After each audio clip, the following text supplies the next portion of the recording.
Okay, it's a little bit late, but we are going to do a quarter 2 wrap up, just going over all of the books that I read in the second quarter of the year. The first book I read was a 3-in-1 omnibus of Naruto. This was volume 20 of the omnibus, but that means it was like volumes 40 or 50 or something like that of the actual manga. I don't have many thoughts because I don't remember what specifically happens in this volume. After that, I read The Scourge, which I've mentioned several times. It was a middle grade. It was quite cute. I liked the friendship. I don't wish. It was cute. It wasn't my favorite in terms of, I don't know, something.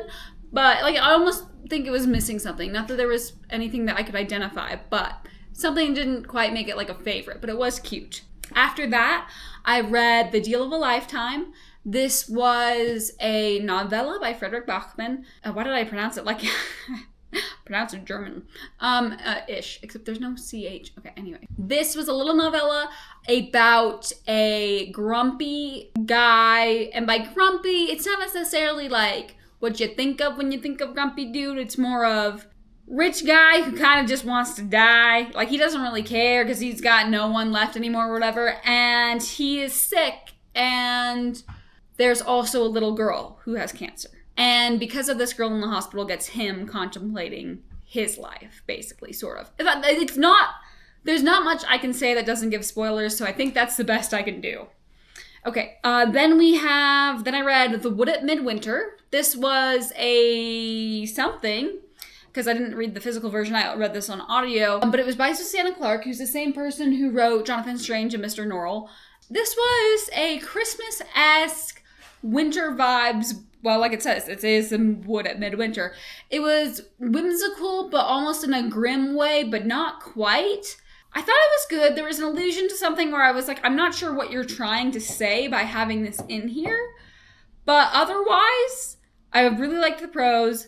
The audiobook added like sound effects of the wind rustling and animals like crowing or whatever. And that added to it, and that was really good. And also, I believe the author narrated it, so that was also good. Not a favorite, but it was all around pretty good. Speaking of favorites, the next one I read is The Screwtape Letters by C.S. Lewis. This is also one I've mentioned a couple times, but it is the letters of a senior demon to his underling who he's trying to teach to tempt humanity, or like individual humans. Very good, very insightful, also very like accurate, just in general. Very good. Then I read another Naruto 3-in-1 volume. Is this the latest one I read? Nope, it's not. Okay, still don't know what happens in this one. But I think we're overall still in the war, the last war, whatever. I don't care as much about just the fighting in Naruto. That's not why I read Naruto. So nothing specifically stands out that I can recall from this specific volume set.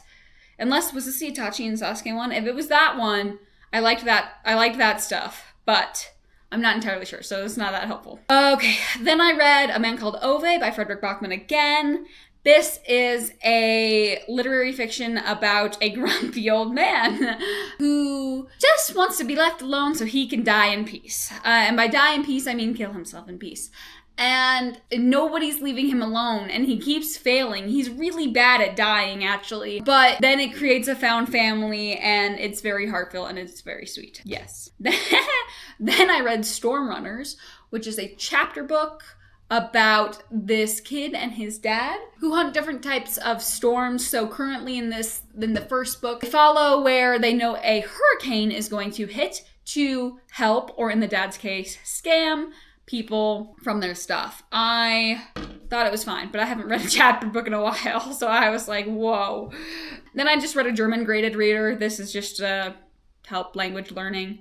If you don't know, my 2 target languages are German and Japanese, more of a focus in Japanese currently, and then just more of a attempt at maintaining what German I have, which is probably, well, back in high school, it was definitely like low intermediate. Now it might be slipped to beginner middle to be beginner intermediate. It's been a while, so we'll see. Okay, then I read a classic. I read The Pearl by John Steinbeck. This was a book about a man and his family and what happens after he finds the world's greatest pearl. It's a story on pride, on family, on discrimination-ish, on corruption, I would say is probably the main one. It was good. It definitely is one that will, especially the last scene, not last scene, but like the second to last scene, will stick in your head. But it was good. Okay, then I read Consider the Lilies. This is a Christian nonfiction about anxiety. It was quite good. He had a way of, it was very funny actually while I was reading this book. So I'll be thinking through what I'm reading and I'll have like an objection. I'm like, he's like saying this one thing and I'm like, yeah, but like, this is why it wouldn't work or something like that for me. And then directly after I think that, the next paragraph, he answers the issue. And I was like, brother, let me try to weasel my way out of things, sir, please. Anyway, very good, convicting, just good, well-fed truths, etc. Then I read Vinland Saga, Volume 12. And I have spoken about Vinland Saga, Volume 12.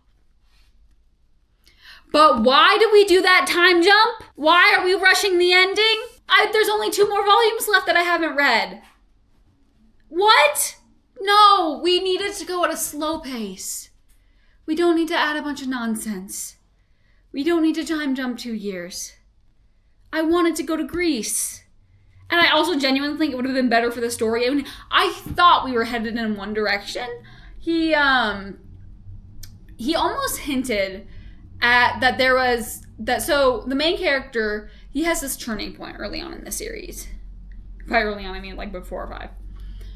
And then he takes on this new philosophy. And he tries to adopt this philosophy wholeheartedly.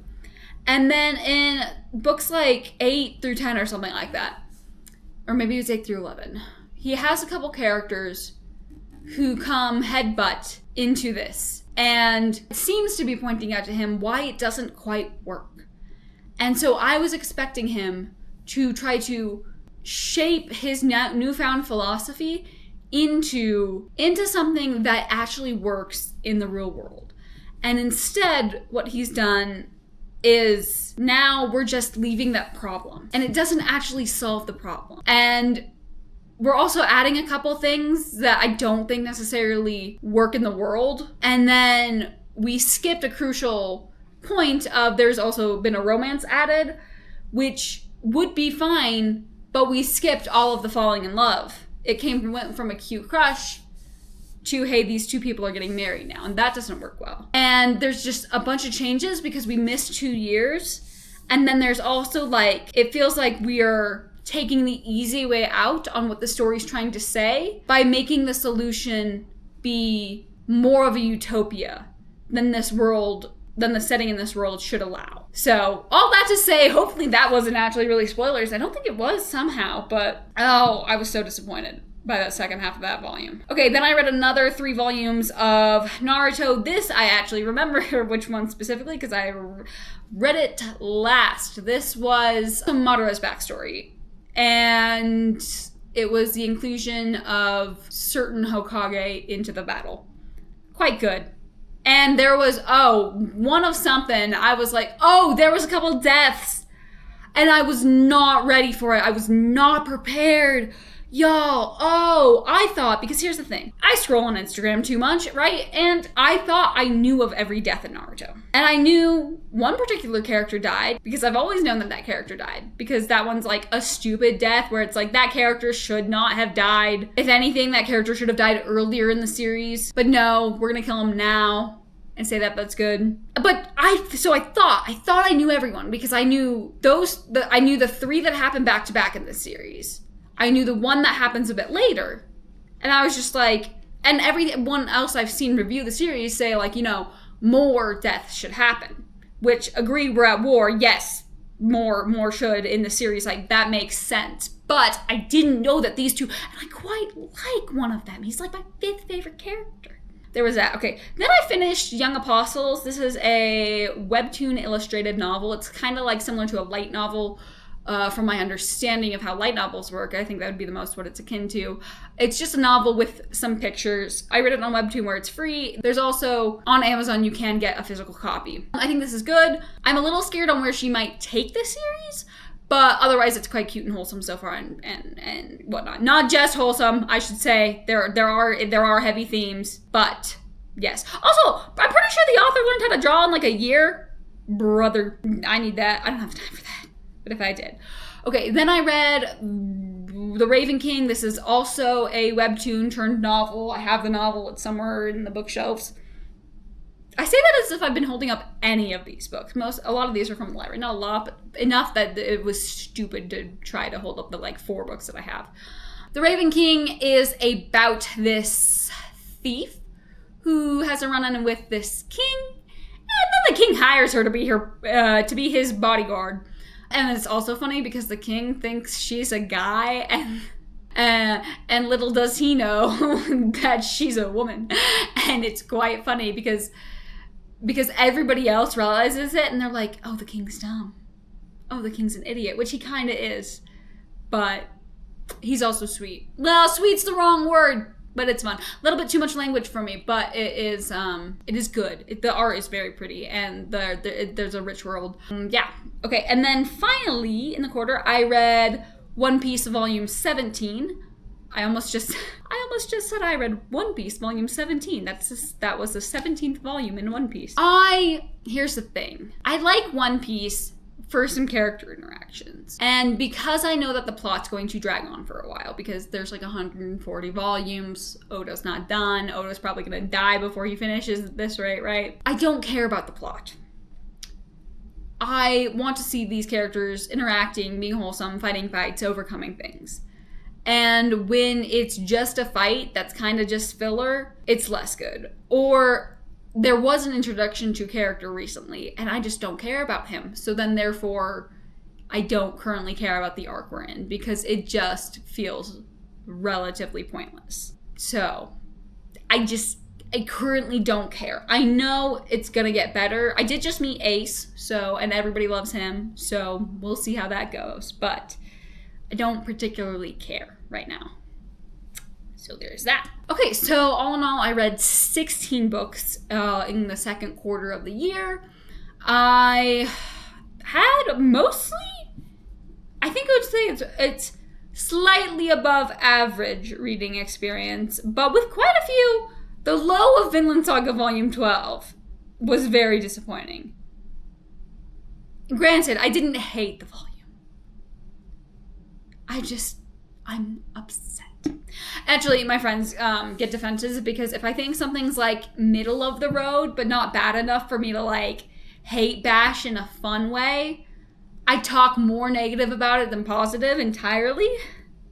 And they're like, so you didn't like it? And I'm like, no, it was all right. They're like, but you just, and I'm like, okay, if it's mid, I have complaints because I wanted it to be better, but oh well. That's that. Thanks for watching, and Azariah says good night. She says good night, peoples. Yes. Oh, and the belly rubs. She's tired. It's past her bedtime, too.